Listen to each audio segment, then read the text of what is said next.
Nithyananda. My name is Rani Iyer. I am one of the Kailasa's Rajya Sabha members, and I've been following Swamiji for the last 25 years. And I want to bring to your attention Dhruv Rate's video is filled with colonial message. It just replicates what our colonizers were trying to do to us. In this video, I'm going to talk a little bit about that. By delegitimizing Kailasa statehood, calling Kailasa a digital nation, which has neither land, nor population, nor government, nor capacity to engage in international relations, Dhruv Rate is overlooking all the achievements of Kailasa. Not only that, he is just mocking. It is to call a country fictitious digital fantasy nation is not only ignorant, it is just a perpetuation, amplification of the colonial attack on the people. Just like colonizers were doing, we are also doing it. He's just aping them. Because what the colonizers were doing, they were attacking the rights of indigenous Hindus to their own self-determination, to express their sovereignty, to express their statehood. And these words, when it is uttered by somebody in modern era, it just shows that they are deliberate in their acts of delegitimizing. They're doing propaganda. And they want to join those who want to erase the identity and survival of these indigenous Hindus who have been prosecuted. And they have been consistently, they have undergone media trial. They have been persecuted endlessly. Even international law recognizes that there is a lawfare against Swamiji Nithyananda Paramashivam. In doing whatever the way you're doing, you are just perpetuating those people who deny the rights of self-determination. See, every group of people who have been alive before colonization, much before colonization, they have the fundamental right for self-determination. Because colonization does not erase their sovereignty. That is what is enshrined in the International Covenant of Civil and Political Rights, and also several other international covenants and UN Charter. It is important to understand Kailasa fulfills international legal criteria for statehood. Under the 1933 Montevideo Convention, Kailasa fulfills the 4 essential criteria for statehood. Permanent population. Kailasa has defined, identified Hindu citizens who are tied by shared language, religion, history, and even the suffering of persecution. Then you say Kailasa doesn't have a defined territory. Kailasa exercises territorial sovereignty. It has been documented, it has been declared. Number 3, Kailasa has a government. I am speaking as a member of the Rajya Sabha. Kailasa has an established government structure.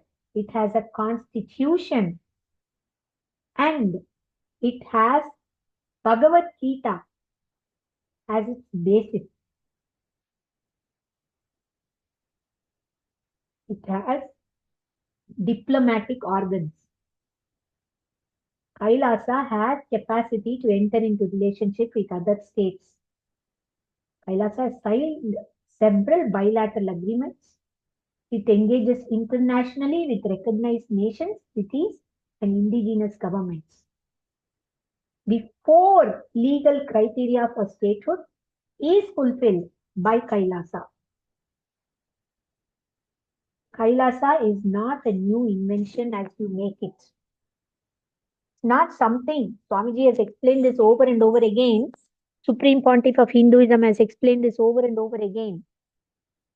That it is a revival of unbroken sovereign lineages.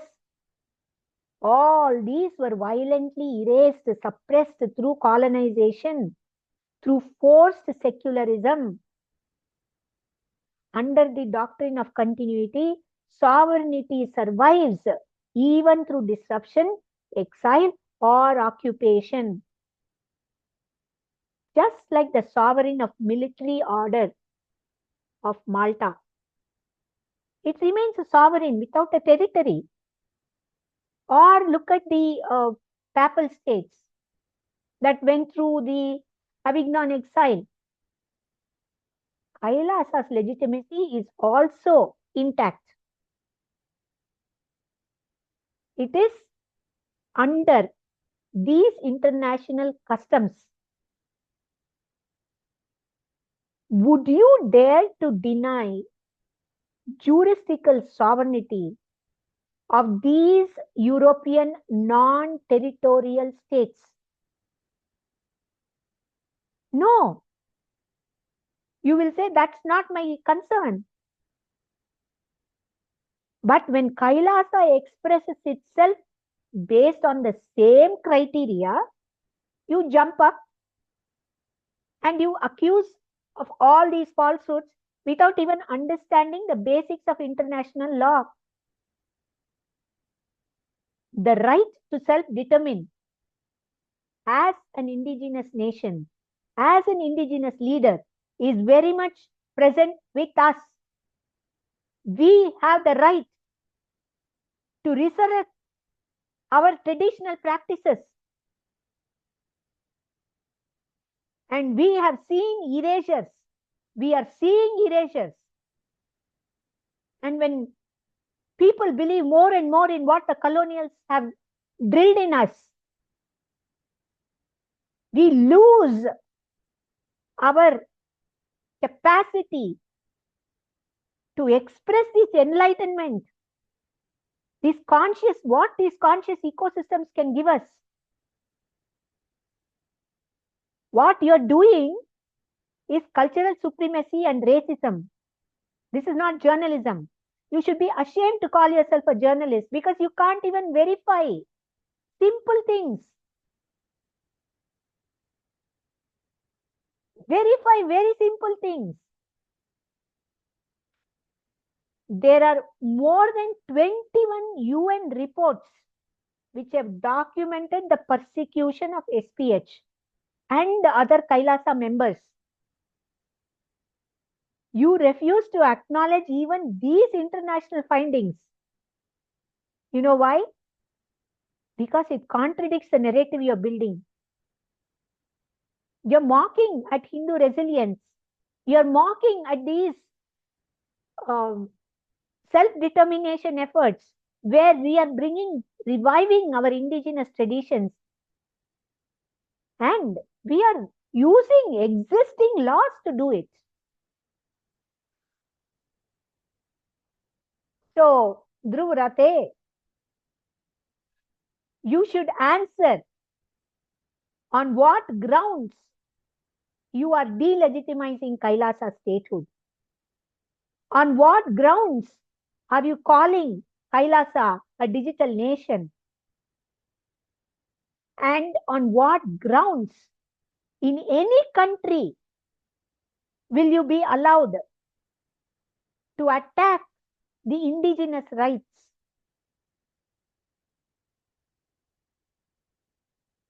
I would like to see you respond to those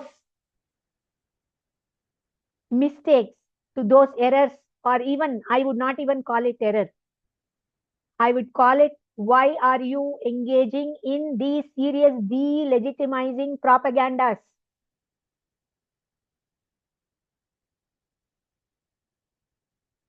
If you want views, try to earn it the right way. This is not the way to do it. I request all the viewers who are watching this to post your comments. How can we allow ourselves to be again and again persecuted by colonial laws, colonial principles, colonial values, colonial ideals in such a way that our sovereignty, our self-determination, our statehood, everything is taken from us? How long are we going to sit like this? If we are not angry about this, tell me why you are not angry about this. All of us have to be concerned.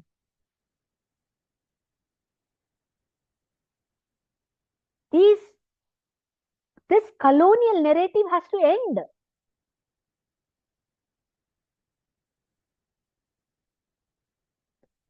Let us now, I ask everybody, please post your comments, post your concerns, post your questions. Ask us any questions you have about Kailasa's statehood. I thank you for watching. Nithyanandam. Thank you.